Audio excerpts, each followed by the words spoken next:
Merci beaucoup.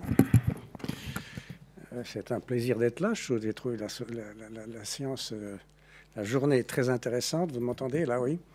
Mais évidemment, ça commence à faire tard et on est vendredi soir et je vais pas pouvoir invoquer Roger Federer. Alors, je ne sais pas comment je vais faire pour vous tenir en haleine.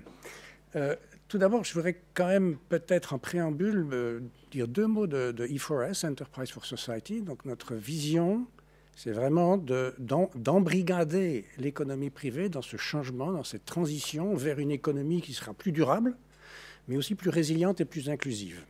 Donc là, c'est bien l'entreprise privée que je vais représenter d'une certaine manière ici, encore que en anglais, quand on dit enterprise, on ne dit pas business. On pense de toutes les formes d'entreprises. Et effectivement, nous travaillons avec des entreprises publiques, des entreprises privées, avec des NGOs, avec des fondations, pour essayer d'arriver à ce but qui est un but d'impact.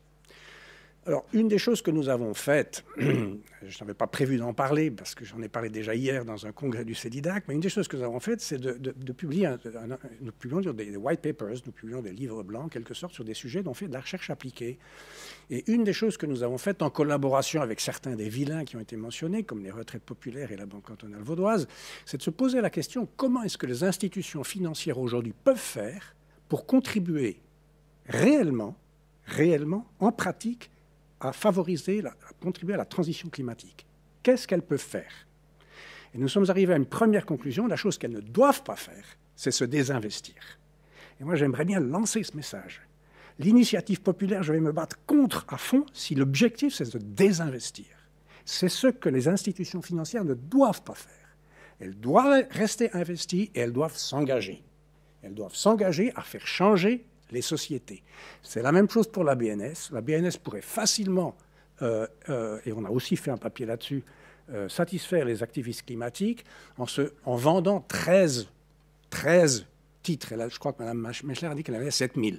Avec 13 titres, la BNS aurait un portefeuille qui serait, du point de vue climatique, c'est-à-dire de l'empreinte carbone, aussi bon que le portefeuille du fonds norvégien qui est souvent mis sur un piédestal.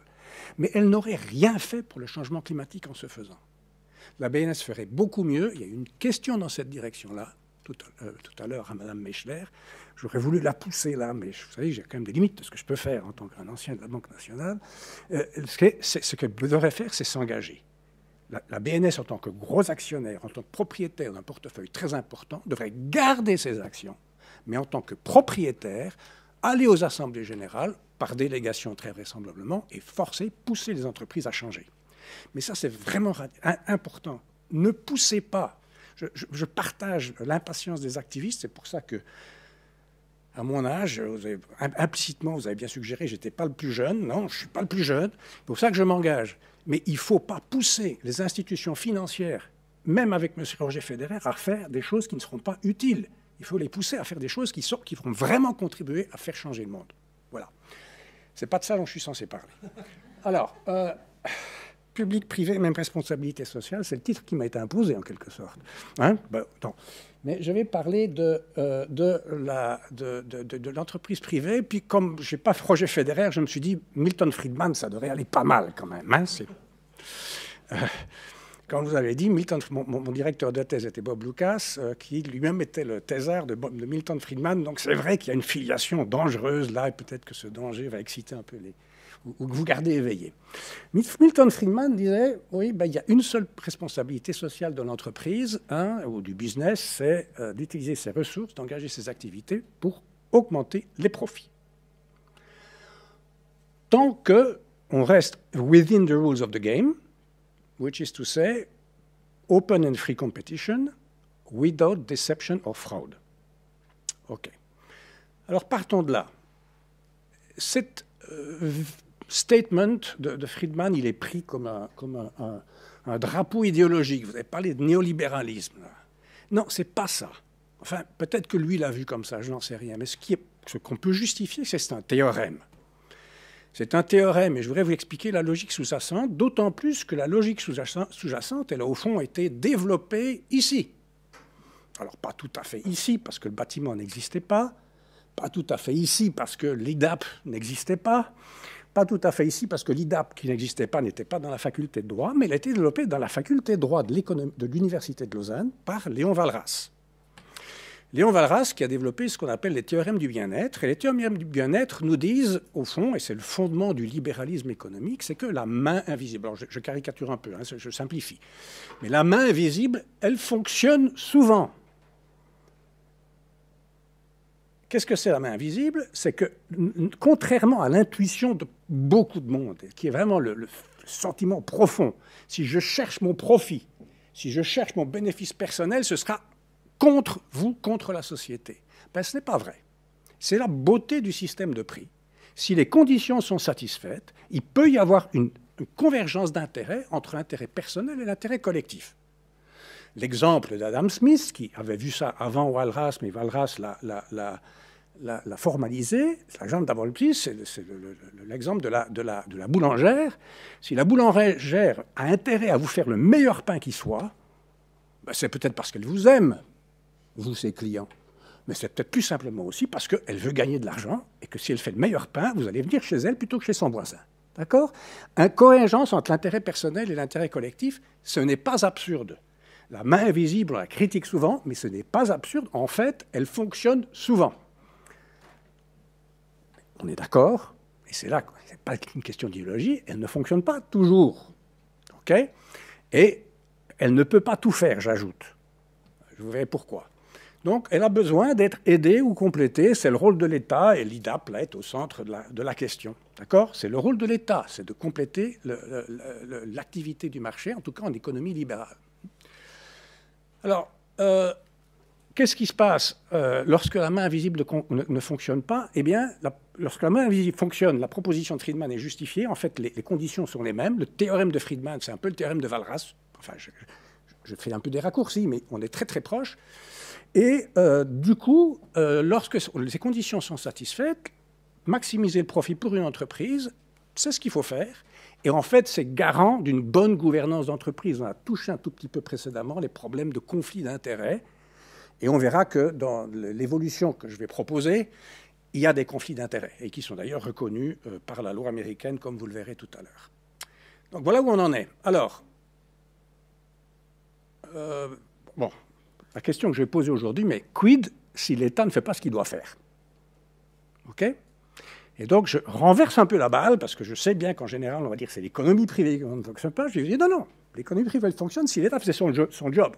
Mais l'État ne fait pas son job, donc on a un problème, et c'est ce problème que je vais essayer de résoudre à travers l'économie privée. Alors, quand est-ce que la main invisible ne fonctionne pas? Eh bien, d'abord, et donc elle a besoin d'être complétée par l'État. D'abord, il y a évidemment un problème de redistribution, c'est pour ça que j'ai dit d'être complétée. Ce n'est pas qu'elle ne fonctionne pas, c'est qu'on sait qu'elle n'est pas faite pour ça. La main invisible ne va pas assurer, l'État, le marché, ne va pas assurer une distribution des ressources équitable. Donc on sait qu'en matière de redistribution, l'État est important. Rien de neuf sous le soleil, sauf que vous verrez que le monde a évolué et que le problème devient plus compliqué aujourd'hui qu'il n'était précédemment.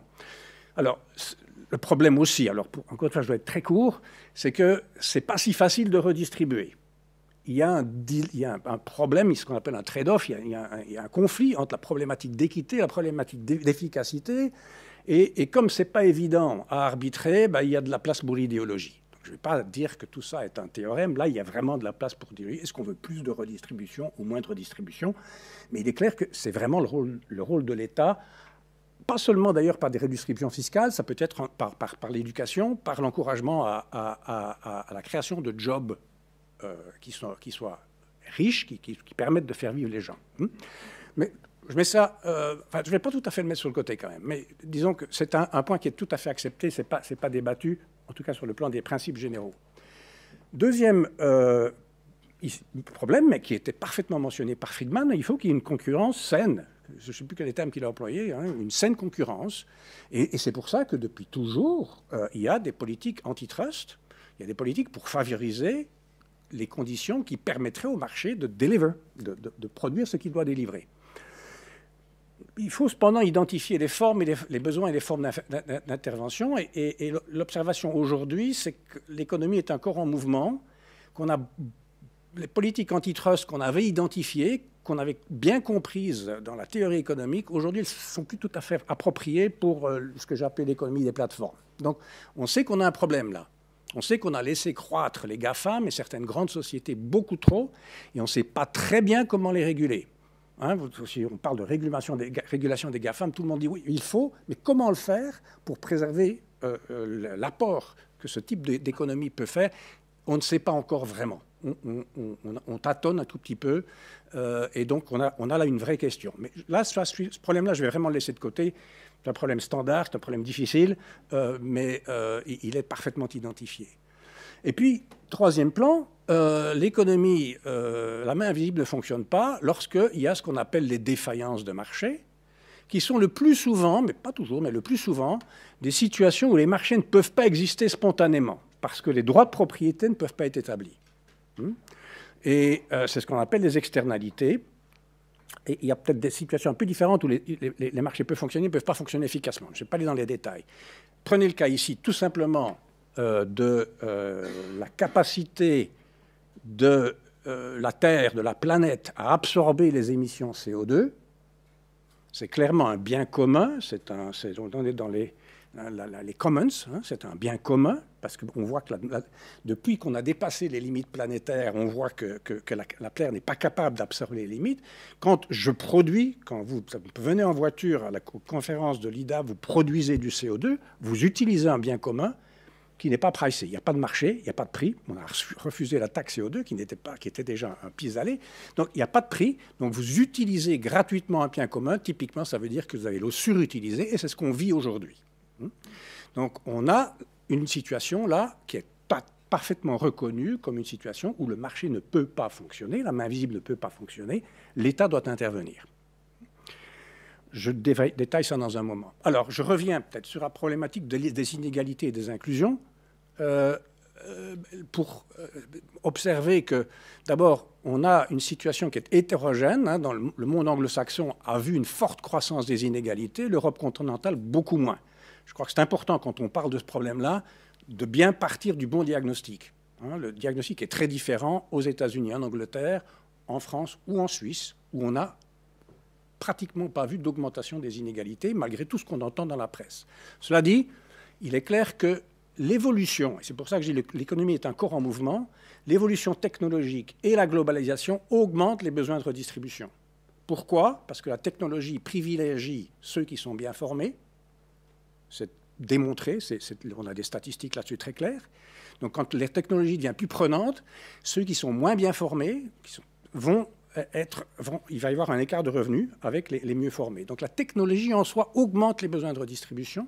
Et deuxièmement, la globalisation aussi, parce que la globalisation accroît la compétition des travailleurs des pays pauvres, typiquement par rapport aux moins qualifiés des travailleurs dans nos pays, et donc de nouveau, c'est le bas de l'échelle des qualifications qui va être le plus atteint. Hein. Donc on voit que l'évolution, c'est important de voir que tout ça n'est pas fixe dans le temps. Il y a des évolutions. La globalisation, la troisième vague de la globalisation, c'est depuis 1990, donc c'est quand même relativement récent, et ça a un impact très clair sur la problématique des inégalités qu'on a relativement bien maîtrisée en Suisse, mais qu'on maîtrise beaucoup, beaucoup moins bien ailleurs. Et donc, cela demande de réfléchir à la problématique de la redistribution, tout à fait important. J'observe ici que le libéralisme économique, tel qu'on me l'a enseigné, non pas à Chicago, mais à Carnegie Mellon, est complètement aux antipodes des oligarchies. C'est une société dans laquelle le statut économique d'une personne est prédéterminé par son origine sociale ou familiale, est une perversion du libéralisme. Le libéralisme demande l'égalité des chances, demande l'existence d'un ascenseur social. Les solutions ne sont pas évidentes, mais j'aime toujours provoquer un petit peu. Première part, ce n'est pas provocatif. Investir dans l'éducation, ça c'est self-serving, vous me direz, mais je crois que c'est important. No one left behind. Deuxièmement, si on a le fonctionnement du marché, fonctionnement d'une économie libérale, c'est quand même qu'il faut remettre les compteurs à zéro à chaque génération. Taxer les héritages, entre autres choses. Donc ça, c'est un libéralisme bien compris, demande que l'on fasse cela. Maintenant, il n'est pas toujours facile à comprendre, surtout lorsque les intérêts sont partagés. Cela étant, quelles sont les responsabilités pour les entreprises? Et c'est ma question qui va revenir en thème, en refrain. quelle est la responsabilité pour les entreprises si l'État est déficient? Hein? C'est pas si évident que ça. Dans ce domaine-là, c'est particulièrement pas évident, mais on peut quand même essayer de proposer une réponse, et je le ferai.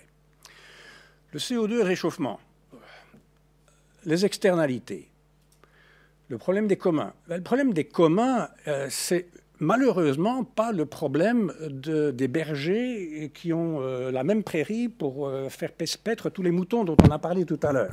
C'est un problème des communs, mais ce problème-là, on sait qu'il peut être résolu. Et comme je dis là, quand j'ai étudié l'économie il y a très très très longtemps, les externalités, c'était un petit chapitre dans les manuels de finances publiques. Mais depuis le troisième quart du XXe siècle, effectivement, tout le monde pollue tout le temps, parce qu'il y a un dépassement des limites planétaires. C'est pas historiquement très vieux. Tant que la croissance économique et le niveau de revenus et la démographie étaient tels qu'on pouvait émettre du CO2 et la planète était capable de les absorber, il n'y avait pas d'externalité. Ou il y en avait une si vous voulez, mais le prix était zéro.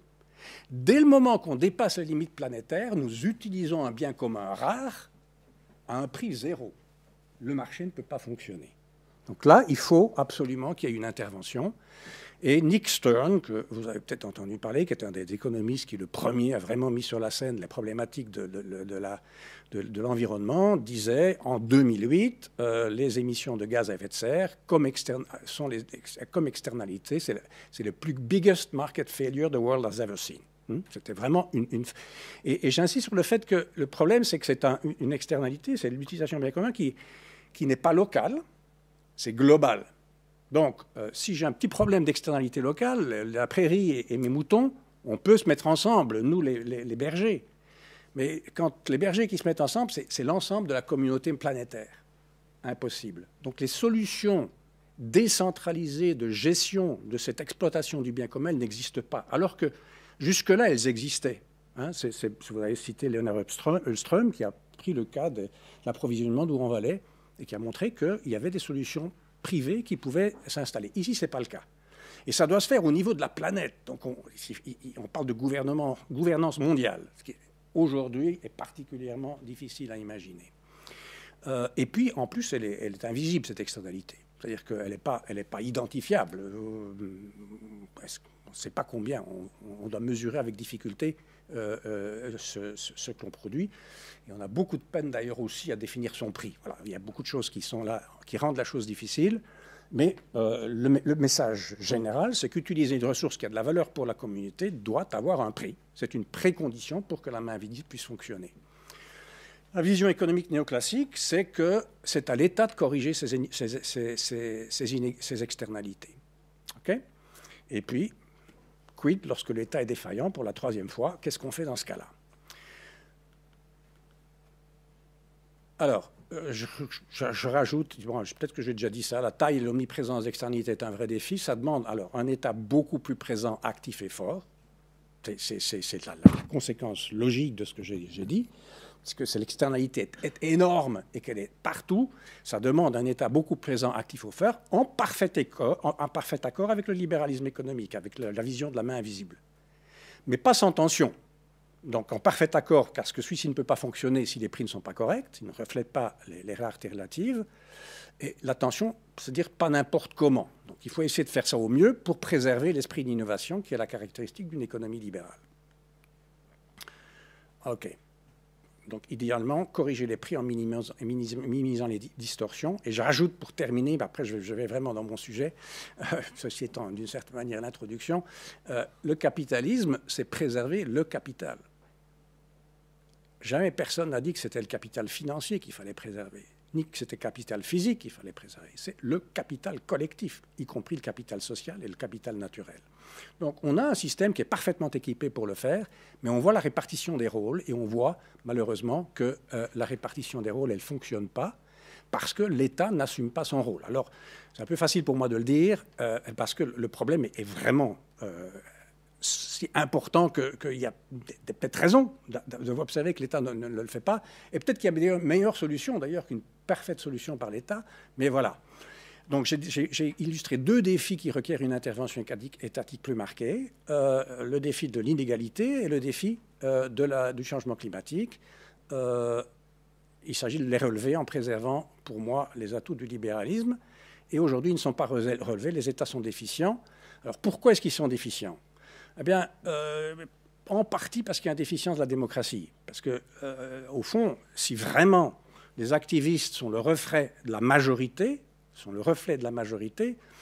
ben, notre système démocratique devrait nous conduire naturellement à imposer une taxe CO2 ou d'autres méthodes pour faire en sorte qu'on produise moins de CO2.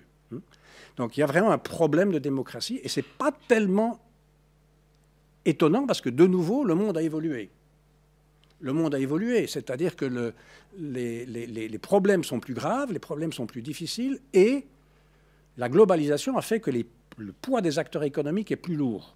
Certains acteurs économiques sont aujourd'hui extrêmement heavy, très lourds, et donc peuvent avoir une influence sur le jeu politique, qui est une influence qui est une distorsion du jeu politique. On a parlé des lobbyistes tout à l'heure, et c'est de cela que je parle. J'évoque aussi le facteur NIMBY, Not in my backyard, qui peut être impliqué. Alors, pour la doctrine de la maximisation de la valeur actuarielle, j'en reviens à Friedman, c'est un vrai défi. C'est un vrai défi. Si on peut créer de la valeur actuarielle au détriment du bien commun, elle perd toute légitimité. Notre système économique est fondé sur quand même la main invisible, c'est-à-dire qu'en créant de la valeur pour mes actionnaires, j'en crée aussi pour la société. Nous sommes clairement dans une situation où ceci n'est plus vrai. On peut être en situation où je crée de la valeur pour mes actionnaires et pas pour la société. Il n'y a plus de légitimité au système.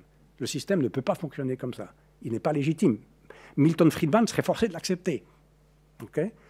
Alors, qu'est-ce qu'on va faire? Ben là, la réponse, à mon avis, elle viendra peut-être des tribunaux, elle viendra peut-être des activistes. Je crois qu'elle doit venir du monde de l'entreprise aussi, et peut-être surtout. Et c'est comme ça qu'on a développé le concept d'entreprise à mission. Les entreprises à mission sont des institutions qui doivent se focaliser sur la création de valeur pour la société. La distribution aux actionnaires n'est possible que s'il y a création de valeur sociétale prouvée. Et là, vous voyez tout d'un coup qu'il y a une convergence entre le public et le privé. C'est à fond la réponse à ma question. Même responsabilité sociale, oui, dans le monde qui nous occupe aujourd'hui, qui n'est pas le monde idéal de faire... Enfin, qui n'est pas le monde parfait, en tout cas. Il y a une convergence. Dans les deux cas, il doit y avoir une reconnaissance de la responsabilité sociale de l'entreprise. Mais il est vrai qu'elle est peut-être plus ou moins facile. J'ai tendance à croire, mais je vous donnerai un exemple tout à l'heure qui n'est pas vrai, que c'est dans l'ADN des entreprises publiques, parce que ce sont des entreprises de services publics. Mais c'est dans l'ADN des entreprises à mission, comme vous le verrez dans un moment, qui doivent inscrire dans leur statut une mission de service public, d'une certaine manière. Okay. Alors, c'est plus ou moins facile pour certains que pour d'autres. Il peut y avoir des biais de sélection. Dans le cas des entreprises privées, il peut vraiment avoir des arbitrages difficiles. Je vous en donne quelques exemples de cas difficiles. Alors, je vais choisir des cas. Je n'ai pas vraiment cherché très longuement, parce que mais il y en a un que j'aime bien, c'est EasyJet. Parce que j'ai une fois écrit, est-ce qu'il faut supprimer EasyJet? Et je me dis, oui, EasyJet. EasyJet n'est profitable aujourd'hui et ne distribue de l'argent à ses actionnaires que parce qu'elle compense ses émissions carbone à un coût ridicule, beaucoup trop bas. Vous savez que EasyJet fait de la publicité, nous compensons. Mais il compensant à un coût, s'il compensait à un coût normal, ne fût-ce que le prix du carbone sur le marché européen, EasyJet serait en faillite, ou en tout cas elle ne distribuerait rien à ses actionnaires. Donc EasyJet ne peut distribuer à ses actionnaires que parce qu'elle utilise gratuitement un bien commun qui est rare et qui n'est pas pricé. Monsieur Thévenard, directeur d'EasyJet, n'aime pas du tout quand je dis ça. Et puis c'est vrai que je pourrais dire ça de Suisse aussi probablement, hein, mais jusque là on a les calculs. Je retiens un autre cas, Umicore. Qui c'est qui est Umicore? Qui c'est qui a gardé le temps présent d'il y a 2 semaines sur la greenwashing en finance? Personne. Bon, voilà. Parce que c'était un des 2 cas qui ont été pris pour parler de greenwashing dans cette émission. Alors, Umicore, c'est l'ancienne union minière du Katanga. Il y a très longtemps, c'était l'union minière du Katanga, une société belge qui exploitait des minerais d'aluminium et d'uranium au Katanga et au Congo en général. C'est une entreprise qui est aujourd'hui, du point de vue de l'environnement, est considérée comme exemplaire, qui travaille beaucoup dans le recyclage des métaux, etc. C'est une condition, et ça a été illustré dans cette émission du temps présent que vous avez peut-être... Bon, apparemment, vous n'avez pas regardé. OK. Aujourd'hui, elle serait en faillite et devrait licencier tous ses employés si elle devait assumer tout l'héritage de son activité minière passée. C'est-à-dire qu'il y a en Auvergne, c'était ce qui était représenté dans l'émission du temps présent, et en Belgique, des tas de déchets de résultats de son exploitation passée qui sont vraiment très polluants, très toxiques, et dont on ne sait pas très bien que faire. Alors, qu'est-ce qu'on fait dans ce cas-là? Si cette entreprise disait non, j'assume, elle disparaît.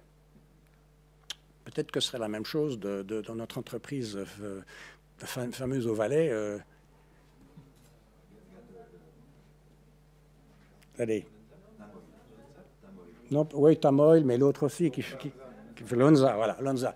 C'est-à-dire que ce problème de la legacy, il est assez difficile à résoudre, et il n'est pas clair qu'aujourd'hui, tenant compte de ce qui s'est passé, l'optimum, c'est de mettre en faillite une entreprise telle que celle-là, qui crée des emplois, qui aujourd'hui produit vraiment de la valeur pour la société. Et j'imagine que c'est ça qui s'est passé entre l'État belge et cette entreprise, et qui dit, voilà, on va voir qu'est-ce qu'on va faire ensemble, mais on ne va pas vous mettre en faillite parce que vous avez cet héritage. Et puis, je pourrais pas là, propriétaire d'une mine de charbon, crée-t-il plus de valeur? J'aime bien le charbon, parce que même le charbon, on en a parlé, on exclut le charbon. Ouais. Est-ce qu'on crée de la valeur si on ferme rapidement et on licencie tous les mineurs concernés? Ça ne me paraît pas nécessairement l'optimum. S'aborder la compagnie constitue de toute évidence un arbitrage délicat. Alors ça, si on dit, est-ce que les actionnaires, les dirigeants de cette compagnie, est-ce que c'est ça qu'ils veulent faire? Potentiellement sujet à action juridique par les actionnaires. Donc il y a clairement des situations qui sont des cas difficiles, et je crois qu'il faut le reconnaître. Il ne faut pas croire que le monde, tout est beau et tout est facile. Et il faut être assez, me semble-t-il, je dirais un peu opportuniste, là, c'est-à-dire s'assurer qu'on crée de la valeur entre maintenant et l'avenir, plutôt que... et on parle de social et pas seulement d'environnemental, avant d'aller dans toutes les directions. Voilà. Et puis je voulais parler quand même de Post-Finance, parce que juste, il n'y a pas que les entreprises publiques. Post-Finance, quand Post-Finance propose d'aller dans le secteur du crédit hypothécaire, le marché hypothécaire, il est surdéveloppé, il est bubbly, ce qu'on appelle, c'est-à-dire qu'il y a une bulle, il est dangereux. Mettez un mastodonte comme Post-Finance dans le crédit hypothécaire, ce n'est pas de la création de valeur sociétale, c'est une destruction de valeur, je peux vous assurer. C'est extrêmement risqué. Pourtant, le Conseil fédéral, je crois, veut aller dans cette direction-là, parce qu'il y a des arbitrages difficiles à faire. Hein, il y a des arbitrages difficiles à faire, même dans le cas d'entreprises publiques. Voilà.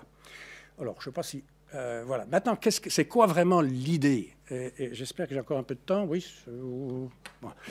Alors, les entreprises en mission, aux États-Unis, elles ont reçu une définition très claire. Le Public Benefit Corporation. Donc, c'est des entreprises d'intérêt public qui sont maintenant admises dans 35 États et le District de Columbia, qui doivent inclure dans leur charte un ou plusieurs avantages publics spécifiques en tant que déclaration d'objectifs. Alors, ce n'est pas tout à fait du service public, hein, mais c'est quand même au même niveau. Il faut, au-delà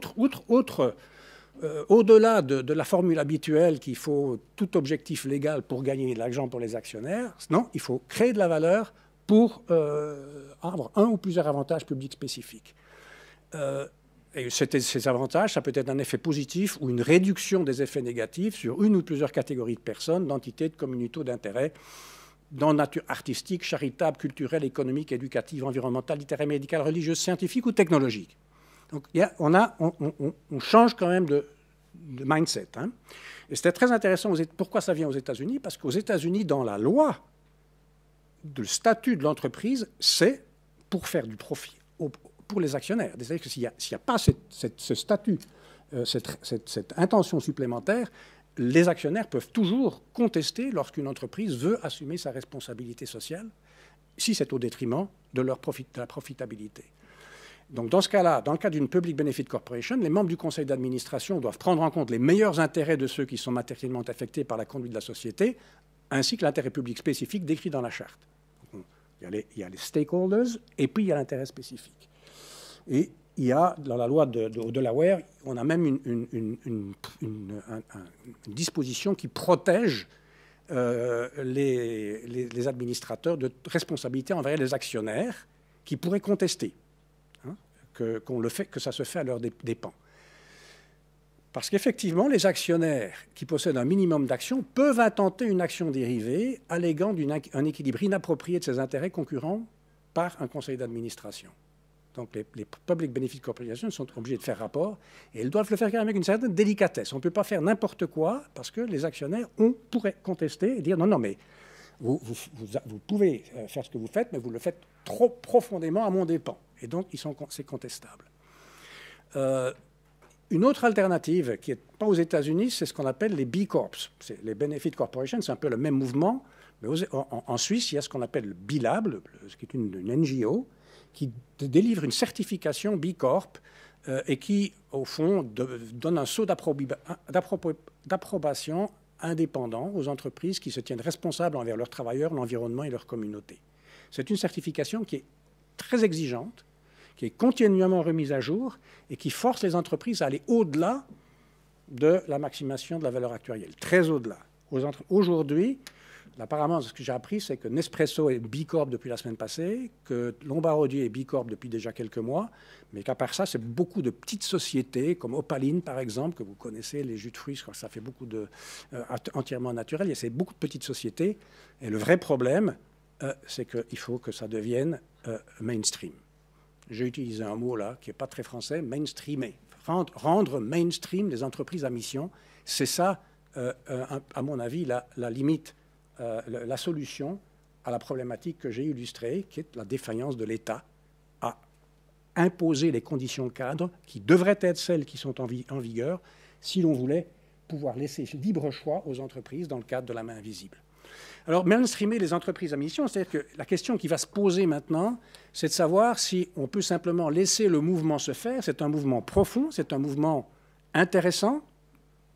J'aime dire que dans les entreprises que je côtoie dans ma fonction de directeur de IFORES, je vois des entreprises qui sont beaucoup plus déterminées à approcher le problème climatique que la moyenne des citoyens. Je veux dire qu'une entreprise comme Cartier a un objectif de net zéro, de moins 47% en 2030. Et ils s'y prennent, ils engagent nos étudiants pour y arriver. Donc ils sont vraiment, ils sont absolument déterminés. J'étais avec une entreprise comme Firmenich lundi. C'est une entreprise qui est absolument une entreprise modèle, qui en font bien plus que la moyenne des citoyens, ou même que je dirais, probablement que les 25, les 3/4 des citoyens. Alors la question cependant, c'est est-ce qu'on peut s'en remettre au volontariat? Eh bien oui, dit le Conseil fédéral. Oui, dit le Conseil fédéral, parce que le Conseil fédéral dit le Code des obligations en Suisse, ce n'est pas comme aux États-Unis. Ce n'est pas que la loi sur les entreprises dit qu'elles doivent absolument maximiser le profit. La loi est beaucoup plus souple. Donc, une entreprise en Suisse est tout à fait libre de mettre dans ses statuts qu'elle a un autre intérêt que l'intérêt des actionnaires. Et donc, dans ce cas-là, il n'y a aucune raison de changer cela. Étant donné que même une société de capitaux peut avoir une vocation d'utilité publique, le Conseil fédéral estime qu'il n'y a pas lieu de modifier le cadre réglementaire des sociétés. Peut-on s'en remettre au volontariat? Le risque de réputation est là. Et on sait que dans un certain nombre de secteurs, ça va pouvoir être ce sera important. Mais c'est très certainement insuffisant pour inciter au changement dans les cas difficiles. Je ne vois pas EasyJet devenir B Corp la semaine prochaine, ou même le temps que ça vaudra, parce que c'est trop difficile. Ça. Parlons de Royal Shell, je ne sais pas qui on a une société oui, vous avez parlé de Royal Dutch Shell, les pétroliers. Ils pourraient se saborder, mais en fait, ils ne peuvent pas. Honnêtement, ils ne peuvent pas. Ce qu'on peut espérer, c'est au moins qu'ils arrêtent d'exploiter des nouveaux puits, qu'ils mettent en place une stratégie pour petit à petit se détacher des énergies fossiles. Mais vous ne pouvez pas leur demander du jour à l'autre d'arrêter la production d'énergie fossile. Ça ne me paraît pas réaliste. Donc, si on pense que ce n'est pas suffisant, il faudrait un changement légal. Alors, Elizabeth Warren, qui était candidate à la présidence, à la nomination démocratique aux États-Unis, l'a proposé. Elle dit toutes les entreprises qui ont un chiffre d'affaires au-delà d'1 milliard devraient être des Public Benefit Corporations, celles que j'ai décrites précédemment. elle n'a pas été élue. C'est vu comme une vision extrêmement, je dirais gauchiste peut-être, totalement extrême. Et pourtant, hier, nous étions dans cette réunion du CEDIDAC. CEDIDAC, c'est un centre de recherche lié à la faculté de droit de l'Université de Lausanne. Et nous avons terminé une table ronde avec un accord. Tous les membres participant à la table ronde étaient d'accord pour dire qu'il faut une obligation légale, sinon on n'y arrivera pas. Cette conversion extraordinaire de la part d'une faculté qui était plutôt conservatrice, mais peut-être que c'est l'appartenance de l'IDAP à cette faculté qui l'a fait changer, je n'en sais rien. Et donc, le mot de la fin pour moi, parce que j'ai épuisé mon temps, c'est Elizabeth Warren for President.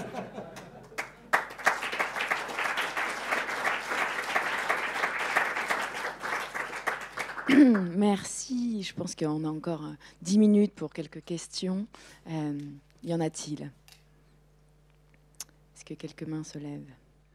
Moi, je veux bien commencer. La main invisible fonctionne souvent. La main invisible fonctionne souvent, vous l'avez dit. Il y a eu quand même des décennies de prix Nobel liés à l'asymétrie d'information. Asymétrie d'information, si bien que on peut observer aujourd'hui des scandales de type Volkswagen, des scandales de type Wirecard, où les entreprises privées, en fait, quelque part, exploitent une information privée au détriment du consommateur, si bien que, on le sait, la main invisible, en présence d'asymétrie d'information, ce qui est au final souvent le cas, ne fonctionne pas souvent. Et le secteur privé, la réponse est des normes légales, des normes de qualité, etc. Le secteur privé est aussi très innovant pour avoir un pas d'avance sur les normes de qualité et justement trouver des solutions pour y déroger. Donc, on peut peut-être nuancer cela, mais surtout, moi, mon point principal, c'est de dire, vous justifiez l'importance des entreprises à mission en cassant l'État, en disant l'État est défaillant. Mais j'ai envie de vous dire, vous n'avez pas besoin de ça. Vous n'avez pas besoin de ce prisme idéologique, parce que aujourd'hui, on le voit, de bon nombre de travailleurs sont en quête de sens dans leur travail, en quête de motivation. Et les entreprises à mission, les entreprises privées, peuvent utiliser justement cette quête de sens, cette quête de meaning, via cette mission, pour attirer les meilleurs talents, pour les faire travailler davantage, sans contrepartie financière pour autant, et pour trouver du coup une raison sociétale sans pour autant que l'État soit défaillant. Et deuxième raison aussi, à mon avis, pour des entreprises à mission au-delà de la défaillance de l'État, c'est lié au fait que l'État, il se doit d'offrir quelque part, de répondre aux préférences des consommateurs en moyenne. Et il se peut que, en fonction des contextes, les consommateurs aient une exigence environnementale assez qu'il y ait des consommateurs qui aient une exigence environnementale supérieure à cette moyenne-là. Et les entreprises privées à mission peuvent y trouver un marché, puisque ces consommateurs-là sont disposés à payer un prix plus élevé, et donc, par là même, aussi avoir une vocation à mission sans pour autant parler de défaillance de l'État. Qu'en pensez-vous ? D'abord, le premier cas Volkswagen, c'est de la fraude. Donc, pour moi, c'est dans le statement de Friedman. Hein. Donc, ça, on est d'accord qu'il faut respecter les lois.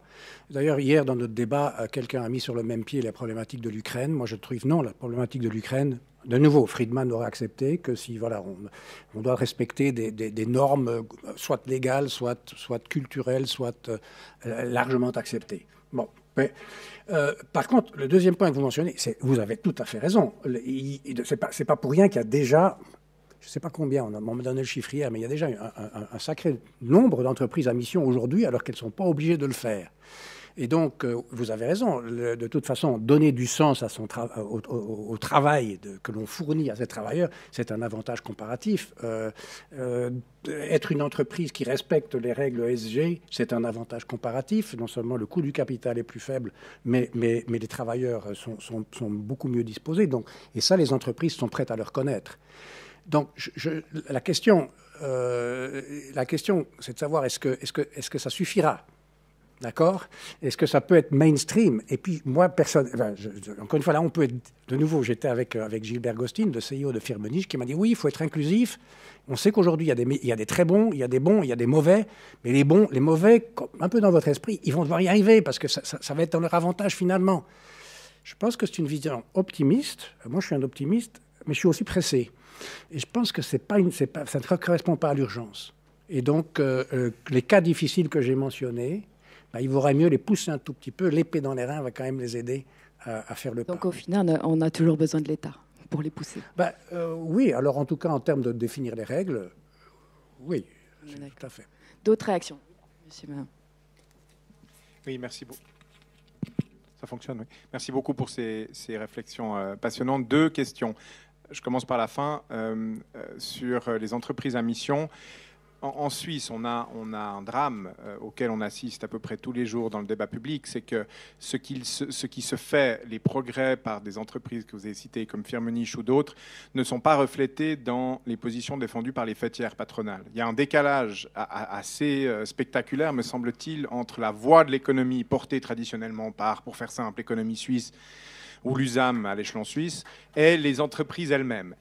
Quelle est votre clé pour tenter de prolonger le travail que vous faites pour accéder à cette parole de renouveau aussi au sein des fêtières? Et d'ailleurs, je fais un tout petit peu de pub, il y a une association qui s'appelle l'Association suisse des arts et métiers qui s'est constituée récemment, qui ambitionne de venir ratisser dans ce secteur-là pour réunir les entreprises qui voient les choses différemment. Évidemment, pour l'instant, c'est encore un nain, enfin c'est David contre Goliath, mais ça m'intéresserait d'avoir votre avis. Et puis l'autre question, alors là, je reviens sur votre propos en lien avec le désinvestissement, qui n'était pas votre sujet, parce qu'évidemment, je me suis senti titillé par cette remarque, et on a déjà eu l'occasion de croiser le fer sur le sujet. Moi, je vous donne évidemment raison sur l'importance d'agir plutôt que de se laver les mains des problèmes, en gros, si on le résume de cette façon-là. Mais j'ai néanmoins une remarque, et ça m'intéresserait de vous entendre. Derrière le slogan du désinvestissement du fossile, il y a une intuition qui me paraît particulièrement juste, c'est la suivante. C'est de dire aujourd'hui, toutes les politiques climatiques agissent sur la demande de CO2 et pas sur l'offre. Ce que je veux dire par là, c'est qu'en gros, on essaye d'orienter les comportements, on essaye de dire, vous devez en gros prendre un peu moins la bagnole et puis essayer de prendre un peu moins l'avion, et on va essayer de bosser là-dessus. Mais si on coupait le robinet, si on arrivait à agir sur l'offre en disant maintenant ça suffit, on arrête de mettre sur le marché autant de CO2, eh bien, je pense qu'on irait, me semble-t-il, plus vite et peut-être avec moins de dégâts. Alors, évidemment, ça, pour l'instant, ça reste un vœu pieux, un slogan, mais est-ce que vous ne pensez pas que derrière l'idée de désinvestir, il y a une intuition qui est extrêmement riche, c'est de dire on doit couper le robinet du carbone. À un moment, on doit agir sur l'offre. Voilà, c'est ma deuxième question. La première, c'est les fêtières. Écoutez, il y a des questions. Alors, peut-être qu'on va peut-être en provocation encore un petit peu, mais si on regarde la vision économique des économistes suisses alémaniques, elle est encore très très proche de Friedman. Elle ne tient pas compte de tout ce que j'ai dit là. Et quand les fêtières ont besoin d'un conseil économique, où est-ce qu'elles vont? Elles vont à Saint-Gall ou peut-être à Zurich. Elles viennent jamais à Lausanne. Jamais, jamais. Alors, vous me direz, là, qu'est-ce qu'on peut faire? Nous, on peut d'abord diffuser, communiquer, entrer en contact. E4S, c'est une toute petite, un petit bébé, il a 2 ans et demi. On a fait le contact avec la CVCI, c'est pas encore l'État, mais c'est la CVCI quand même. On voit, pas encore avec le centre patronal, j'y suis pas encore, c'est encore plus difficile. Et puis, donc, il faut y aller, il faut informer, il faut essayer de convaincre. Il y a quand même une bataille au niveau des idées. C'est ça que je voulais dire dans ma réponse. Maintenant, si vous pouvez nous aider, on a besoin d'aide.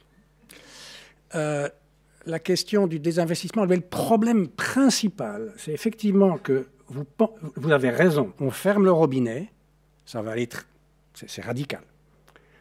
On arrête de demander, c'est aussi radical. Hein, on interdit l'utilisation des voitures à pétrole, enfin à essence et à gaz, c'est aussi radical. Mais fermer le robinet, c'est pas la finance qui peut faire ça. C'est là le problème. Non, pas du tout. Alors, les entreprises pétrolières, plus des 3/4 des gaz sont émis par des entreprises d'État. Voilà. Les entreprises qui ne sont pas d'État sont financées par des prêts bancaires. Donc, faites n'importe quoi sur le marché des actions et sur le marché des obligations, c'est-à-dire que les investisseurs comme vous et moi, les caisses de pension et tout ça, ça n'a aucune importance. Le sevrage ne passe pas par le marché secondaire, c'est une réalité toute simple. Quand j'achète votre action Exxon parce que vous voulez vous désinvestir, je vous donne de l'argent, je ne le donne pas à Exxon. Ça ne change rien aux conditions de financement d'Exxon. Donc le sevrage n'a aucun impact. La notion de sevrage, de fermer le robinet, ça ne marche pas sur le marché secondaire. Ça ne marche que sur le marché primaire. Et donc, pour le commun des mortels, c'est complètement inapplicable. Ça veut pas dire. C'est pour ça que quand les activistes vont au Crédit Suisse, j'espère qu'ils n'ont pas demandé au Crédit Suisse de vendre ses actions, ça ne sert à rien. J'espère qu'ils ont mis le doigt sur les prêts bancaires du Crédit Suisse. Alors, je leur donne raison.